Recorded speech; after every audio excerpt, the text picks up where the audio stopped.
آج ہمارے پاس ایک بہت ہی دلچسپ اور کچھ ہٹ کر موضوع ہے۔ ہم سب نے کبھی نہ کبھی ہارپک جیسی ٹوائلٹ کلینر کی بوتل خریدی ہوگی، ہے نا؟ جی بالکل۔ استعمال کی اور پھینک دی۔ بس میں نے تو کبھی نہیں سوچا کہ اس نیلی یا ہری بوتل کے اندر جو گاڑھا سا مایا ہوتا ہے وہ آخر بنتا کیسے ہے۔ لیکن ہمارے پاس ایک یوٹیوب ویڈیو کا ٹرانسکرپٹ ہے جو بالکل یہی سکھا رہا ہے۔ یہ ایک مکمل گائیڈ ہے۔ بالکل۔ تو آج ہم اس عام سی چیز کے پیچھے چھپی سائنس کو سمجھیں گے۔ بالکل، یہ بہت دلچسپ ہے کیونکہ یہ صرف ایک ترکیب نہیں ہے، یہ ہمیں دکھاتا ہے کہ ہماری روزمرہ کی چیزیں کتنے محتاط عمل سے بنتی ہیں۔ تو اس میں کیمسٹری بھی ہے، کچھ کاروباری راز بھی، اور بہت اہم حفاظتی انتباہات بھی ہیں۔ جی، یہ ایک سادہ فارمولے سے کہیں زیادہ ہے۔ اس میں کیمیکلز کا رویہ، درجہ حرارت کا اثر، یہ سب شامل ہے۔ تو یہ ایک بہترین موقع ہے اس سائنس کو سمجھنے کا۔ چلیں پھر شروع کرتے ہیں۔ سب سے پہلے اجزاء۔ مجھے لگا تھا کوئی 10-15 قسم کے پیچیدہ کیمیکلز ہوں گے، لیکن لسٹ دیکھ کر میں حیران رہ گئی۔ اچھا؟ صرف 5 چیزیں ہیں: پانی، ہائیڈروکلورک ایسڈ یعنی تیزاب، ایک چیز جسے ایسڈ تھکنر کہا گیا ہے، خوشبو اور رنگ۔ بس، کیا واقعی اتنا ہی سادہ ہے؟ بظاہر یہ سادہ لگتا ہے، اور یہی اس فارمولے کی خوبصورتی ہے۔ ہر جز کا ایک بہت مخصوص کام ہے۔ اچھا۔ دیکھیں، پانی تو بنیاد ہے، سولونٹ۔ اصل صفائی کا کام ہائیڈروکلورک ایسڈ کرتا ہے، اور ایسڈ تھکنر جیسا کہ نام سے ظاہر ہے وہ اسے گاڑھا کرتا ہے تاکہ وہ سطح پر ٹکا رہے۔ بالکل، اگر یہ گاڑھا نہ ہو تو تیزاب تو فوراً بہہ جائے گا، صفائی ٹھیک سے نہیں ہوگی۔ ٹھیک ہے، یہ تو سمجھ میں آتا ہے، لیکن ویڈیو میں جو مقدار بتائی گئی ہے وہ بہت ہی مخصوص ہے۔ جیسے ایک بیچ کے لیے 420 گرام پانی اور 210 گرام ہائیڈروکلورک ایسڈ، یہ تو بالکل 2 اور 1 کا تناسب ہے۔ جی، 2.1 ریشیو۔ تو کیا یہ کوئی جادوئی فارمولا ہے؟ اگر کوئی تھوڑا بہت اوپر نیچے کر دے تو کیا ہوگا؟ یہ ایک بہت اچھا سوال ہے۔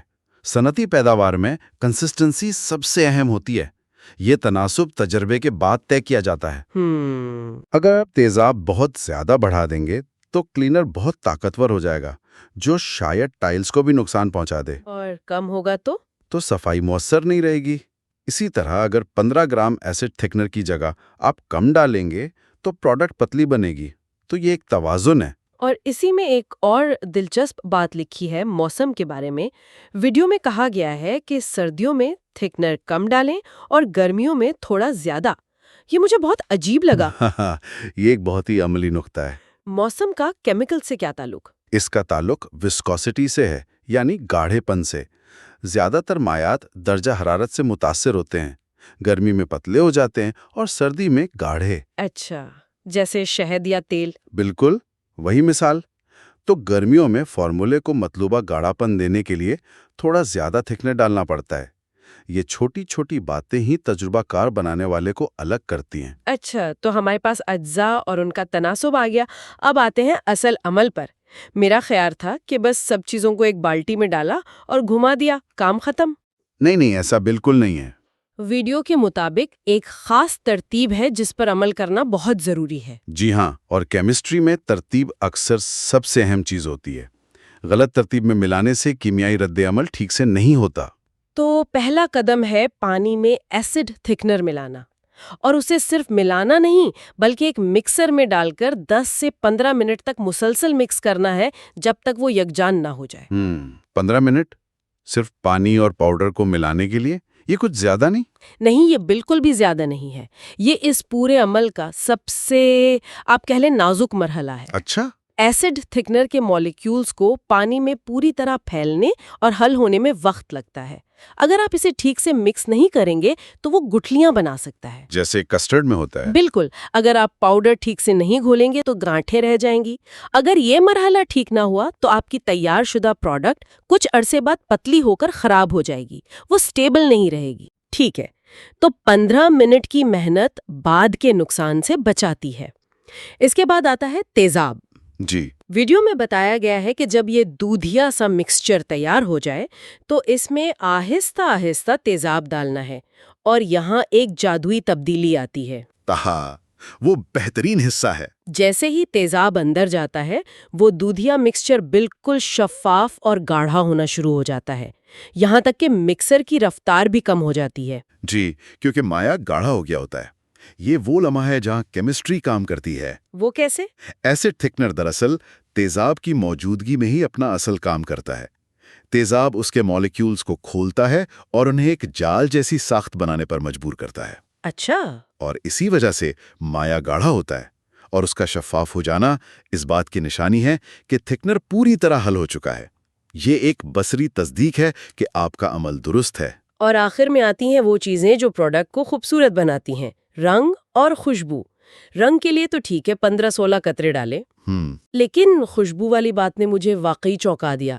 ہدایت ہے کہ صرف ایک قطرہ ڈالنا ہے، صرف ایک۔ میں تو سوچ رہی تھی کیمیکل کی بو کو دبانے کے لیے اچھی خاصی خوشبو ڈالنی پڑے گی۔ اور یہی وہ نقطہ ہے جہاں گھریلو تجربہ اور کمرشل فارمولیشن کا فرق واضح ہوتا ہے۔ یہاں کم ہی زیادہ ہے۔ لیکن صرف ایک قطرے سے کچھ ہوتا بھی ہے؟ بالکل، آپ کا خیال درست ہے کہ زیادہ خوشبو ہونی چاہیے، لیکن یہاں معاملہ الٹا ہے۔ زیادہ تر خوشبوئیں وہ تیل پر مبنی ہوتی ہیں۔ اچھا۔ اگر آپ زیادہ خوشبو ڈال دیں گے تو اس میں موجود تیل ایسڈ تھکنر کے بنائے ہوئے جال کو توڑنا شروع کر دے گا، اور آپ کی محنت سے گاڑی کی ہوئی پروڈکٹ واپس پتلی ہونا شروع ہو جائے گی۔ کیا مطلب؟ تو خوشبو ڈالنے کے چکر میں پوری پروڈکٹ ہی خراب ہو سکتی ہے؟ یہ تو بہت ہی غیر متوقع بات ہے۔ بالکل، تجارتی مصنوعات میں ہر جز کو ملی گرام میں ناپا جاتا ہے، کیونکہ بنانے والوں کو معلوم ہوتا ہے کہ ذرا سی بھی کمی یا زیادتی پوری کھیپ کو برباد کر سکتی ہے۔ یہ سب تو بہت دلچسپ ہے، لیکن اب اس کے سب سے سنجیدہ پہلو پر بات کرتے ہیں، حفاظت۔ جی، یہ بہت ضروری ہے۔ ویڈیو میں بار بار 35% خالص commercial grade hydrochloric acid کے خطرات کے بارے میں خبردار کیا گیا ہے۔ یہ کوئی عام گھریلو کلینر نہیں ہے۔ جی، اور اس پر جتنا بھی زور دیا جائے کم ہے۔ یہ اس پوری گفتگو کا سب سے اہم حصہ ہے۔ Commercial grade hydrochloric acid بہت خطرناک چیز ہے۔ اس سے نکلنے والے بخارات یعنی فیومز، وہ اگر سانس کے ذریعے اندر چلے جائیں تو پھیپھڑوں کو مستقل نقصان پہنچا سکتے ہیں۔ اگر یہ جلد پر لگ جائے تو شدید جلن پیدا کرتا ہے۔ آنکھوں کے لیے تو یہ انتہائی تباہ کن ہو سکتا ہے۔ ویڈیو میں بھی یہی بتایا گیا ہے کہ اس کی بو کو سونگھنے کی کوشش بھی نہ کریں، اور بڑے پیمانے پر کام کرتے وقت گیس ماسک اور دستانے پہننا لازمی ہے۔ بالکل، لوگ سوچتے ہیں کہ گھروں میں بھی تو تیزاب استعمال ہوتا ہے۔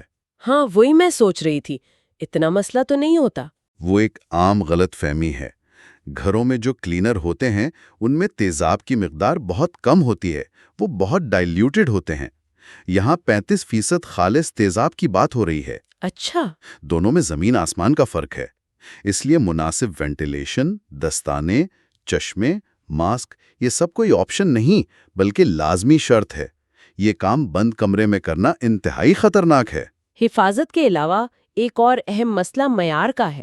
ویڈیو کے مطابق ایسڈ تھکنر ایک مہنگا جز ہے، اور مارکیٹ میں اس میں بہت زیادہ ملاوٹ ہوتی ہے۔ جی، اور یہ چھوٹے پیمانے پر کاروبار کرنے والوں کے لیے ایک بہت بڑا چیلنج ہے۔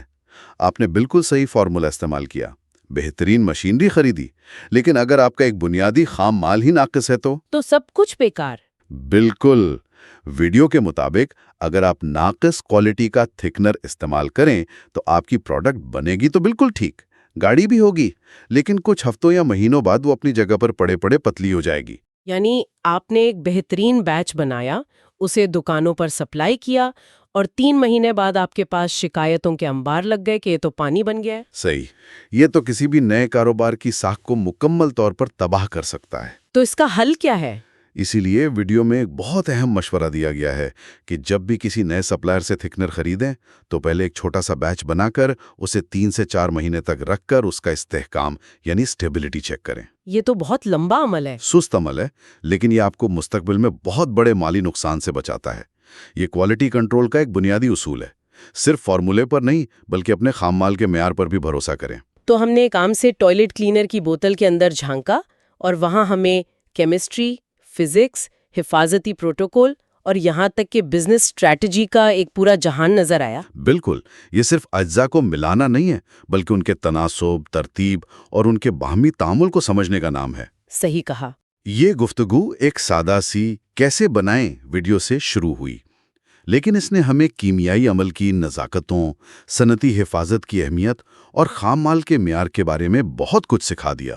یہ اس بات کی بہترین مثال ہے کہ بظاہر سادہ ترین چیزوں کے پیچھے بھی کتنی گہری سائنسی سمجھ اور محنت چھپی ہوتی ہے۔ جی، اس ساری گفتگو کے بعد میرے ذہن میں ایک ہی خیال آ رہا ہے، ہماری روزمرہ کی زندگی میں ایسی کتنی ہی چیزیں ہیں، صابن، ڈٹرجنٹ، پینٹ، جنہیں ہم بس استعمال کر لیتے ہیں اور کبھی نہیں سوچتے کہ ان کے پیچھے کیا کہانی ہے۔ بالکل، ان میں سے ہر ایک کے پیچھے ایسے ہی پیچیدہ اور محتاط سائنسی عمل پوشیدہ ہوں گے جن سے ہم بالکل بے خبر ہیں، ہے نا؟ یقیناً، اور شاید یہی بات سائنس کو اتنا دلچسپ بناتی ہے